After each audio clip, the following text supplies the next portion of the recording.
तीसरा आता है images and A plus content review. आपको उनकी इमेजेस बहुत ही ध्यान से देखनी है कि उनकी इमेजेस में क्या दिखाया गया है जो आप मिस कर रहे हैं, कौन सी इंफॉर्मेशन दिखाई गई है, कौन सी लाइफस्टाइल इमेजेस किस एंगल से दिखाई गई है और कौन से क्लोजअप शॉट है वो लिए गए हैं।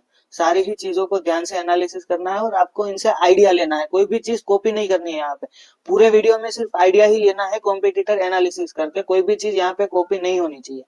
ए प्लस कंटेंट देखिए उनका क्या क्या इन्फॉर्मेशन दिखाई गई है, कौन से कंपैरिजन टेबल से, वो सब एनालिसिस कीजिए और आप सोचिए कि आपकी लिस्टिंग में ऐसे क्या इंप्रूवमेंट हो सकती है।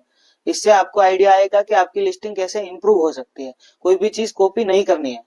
चौथा होता है रिव्यू माइनिंग, जो कि छुपा हुआ सोना भी आप कह सकते हैं। ये रिव्यू एनालिसिस जो प्रोसेस है वो जमीन में गड़ा हुआ सोने के खजाने की तरह होता है, जिसमें आप सही तरह से एनालिसिस करते हो तो आपकी लिस्टिंग की ऑर्गेनिक विजिबिलिटी बहुत ही ज्यादा बढ़ जाती है। उसके लिए आपको क्या करना होगा, कॉम्पिटिटर के लिस्टिंग के रिव्यूज जो 1 एंड 2 स्टार वाले हैं उसको एनालाइज करना होगा और साथ में आपके लिस्टिंग के 1 एंड 2 स्टार रिव्यूज है उसको भी एनालाइज कीजिए। फिर कॉमन कंप्लेंट्स का एक लिस्ट बनाइए, उनको इंप्रूव कीजिए। जो आपने इंप्रूवमेंट किया है वो आप टाइटल में ऐड कीजिए। जैसे कॉम्पिटिटर का लिस्टिंग में लिखा हुआ है कि जीपर क्वालिटी पुअर, तो आप उसको इंप्रूव करके अपने टाइटल में डाल दीजिए प्रीमियम क्वालिटी जीपर्स।